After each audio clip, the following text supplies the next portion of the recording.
I've always steered away from using visual effects whenever possible. I think that there are certain things you can't achieve otherwise, but in the past I've always been reticent to use visual effects to the extent that other filmmakers might. That being said, in the last few years there have been a lot of wonderful visual effects movies where it's beginning to become seamless even to me, and I'm a person who understands the way that they work, and I oversee them. Certainly in doing a movie like Iron Man, there's no way to do this film without them. And so the balance that you try to strike as a director, I think, is to mix up the visual effects with practical effects in a way where you start to forget where one begins and the other ends.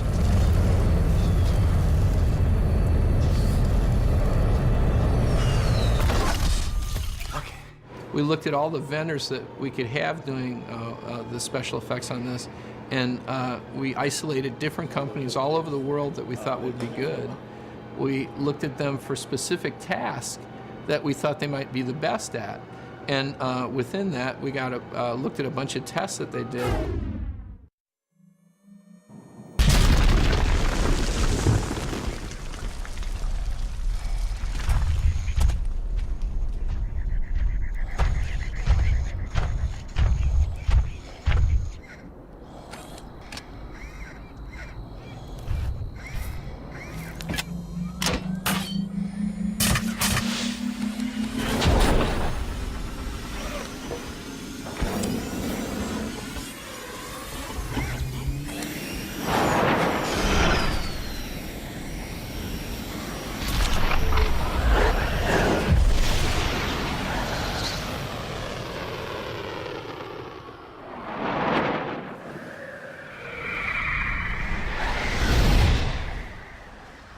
Right now we have 3 companies doing the visual effects for Iron Man.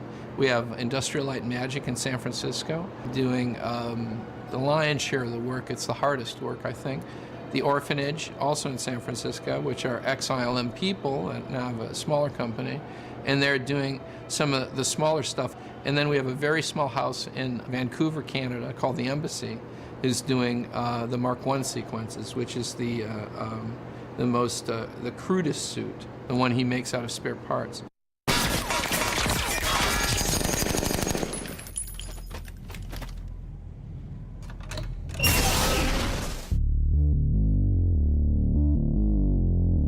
Doing Iron Man, it's something that's been a lot longer process. It's more like a marathon than a race, but it's been something that everyone's been really, really into doing. We started with the scan that we were given, and the scan didn't include all of the pieces, so we had to go in, add pieces that weren't included in the scan, and adjust things that maybe weren't entirely accurate. So there was a lot of remodeling that had to be done to get it to the final state. And then we had to also do what we call unwrapping, which is you give this look, you basically flatten out all the pieces so you can then texture it with photos or hand-painted textures. We were also given a lot of high-res images of Robert Downey because there's a few shots where he approaches camera. The suit comes right by camera.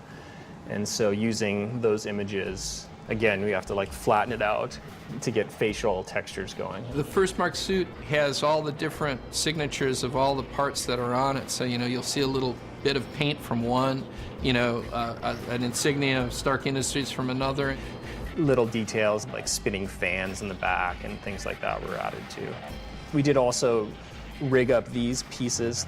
These have the drive belts that kind of control his legs. So every time you move the leg up, everything rotates to correspond. Well, it's pretty damn close to the actual practical guy. I think we can cut back and forth, and it's pretty seamless, I think.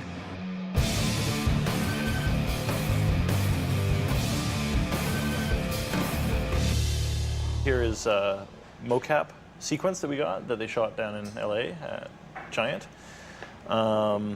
And we got the mocap and we transferred it onto the rig of our 3D model. It's somewhat imperfect when it first comes in. This is the mocap of one of the sequences where he's walking down a hill with his flamethrower going. Once we get that and we map it onto our rig, it looks a little bit like that. So there's all kinds of problems with the shoulders and with his head. And once we clean that up, we end up with something looking a little bit more like this.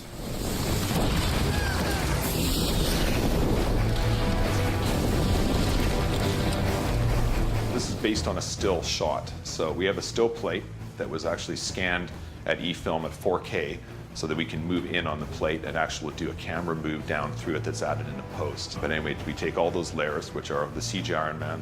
There's computer-generated smoke that goes in front of him as well to blend him back into the background. The CG reflection pass, and then color correcting. We even have little Robert Downey's eyes in there, and he's blinking up and down. Actually, a little bit.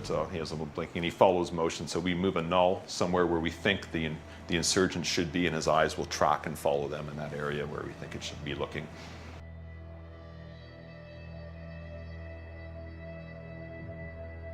So this is one thing we did where, for one thing, the guy in the suit could not stand up like this or bend in that position.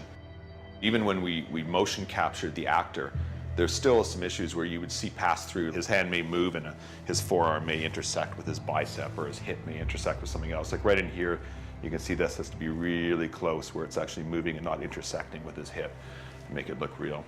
And then once the CG is done, it comes down here, and the compositors put everything else together and make it look real. This is a really interesting shot here because actually the director, Jon Favreau, is actually the motion capture actor in this particular scene. And the original shot was done with the practical guy in the suit. There was a little bit of a stumble and a bit of a weird move at the end after he did the punch, and production really wasn't all that happy with it. And we're working on this shot right now, so you'll see that this is a much less final looking shot. Iron Man is really rough looking. This is a low res render, but you can actually see John's motion capture in there, and he's done a really good punch on the guy, sent him flying, and it's just a much more heroic stance, which is cool. And it's good that John got to get in that suit, and he can tell his friends for years to come how he got into Iron Man's suit.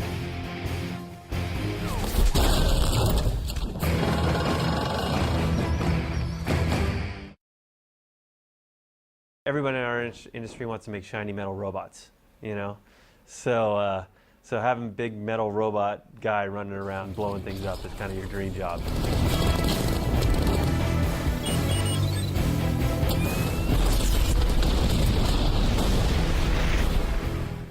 I remember talking to John Nelson way back, and we were talking about, well, what are we going to do with Iron Man? Because we've got Robert Downey Jr., who's an amazing character actor and is all about the face and the eyes, but we're sticking him in this metal suit where nobody's going to be able to see him. How are we going to solve that problem? Gauge heads-up display. Check. Four-door preferences from home interface. Will do so.